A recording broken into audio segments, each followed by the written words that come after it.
escravidão. O que foi a escravidão para você, André?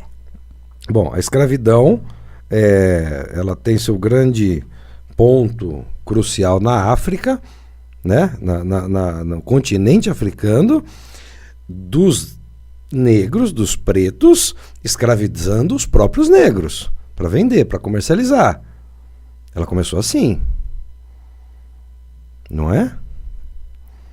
Ou não? Bom, quando a gente fala do termo escravidão, a gente tem o escravizado e alguém que escraviza. Certo? Certo. Então a gente teve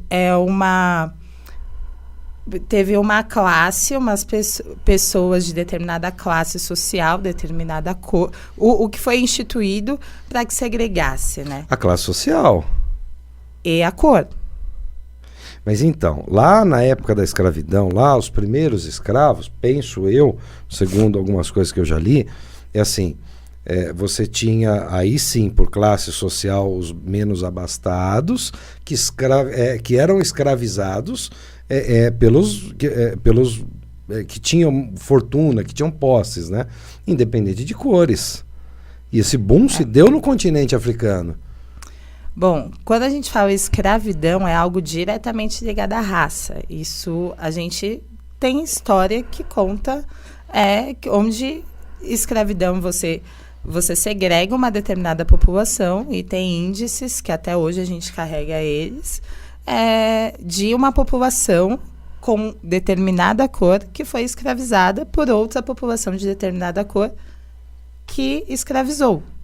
Então, foi um processo de segregação instituída por alguém. Certo, perfeito. Certo? Até aí concordamos. E aí, quando a gente olha quem foi escravizado e quem escravizou, tem a predominância de uma etnia. Então, mas lá nessa mesma época aí do início da escravidão, quem vendia os negros para os brancos, vamos colocar assim... Aí a gente está falando de Capitão do Mato. Eram os próprios... Não, nós estamos falando lá no início, lá quando tudo aqui era mato, né? Uhum. Ou não? O processo histórico não foi exatamente esse? Não, o processo histórico foi uma população de determinada etnia que instituiu que a outra etnia era uma sub-raça. Era uma sub-raça e é isso, acabou. E por ser uma sub-raça, não merecia determinados direitos. E com isso, aconteceu tantas coisas, que os negros perderam a identidade de onde vieram e foram ali distribuídos entre diferentes continentes com base na sua estrutura corporal, no que eles poderiam produzir em diferentes continentes ali para girar para aqueles senhores. Certo. Então, trabalhando para aqueles senhores. Certo. Bom, quando a gente entende isso, que sim,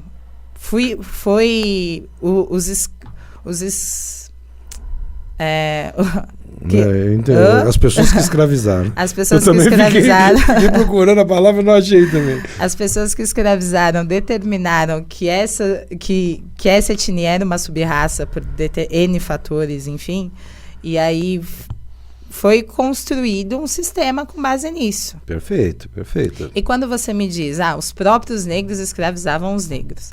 O que acontecia é que para conseguir uma passabilidade para a Casa Grande, alguns negros eram vendidos e contribuía para que esse sistema acontecesse.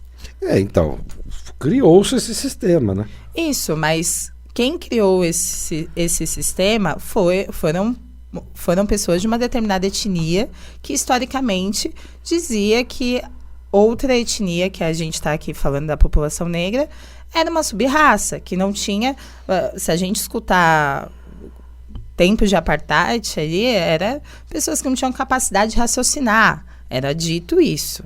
Então, que não tinha capacidade intelectual, que não tinham vários aspectos ali que determinava que aquela raça não merecia, inclusive, andar na mesma calçada. Mas o que aconteceu também, Carol, com as mulheres, aconteceu com os judeus, aconteceu com outros povos também, né? Sim.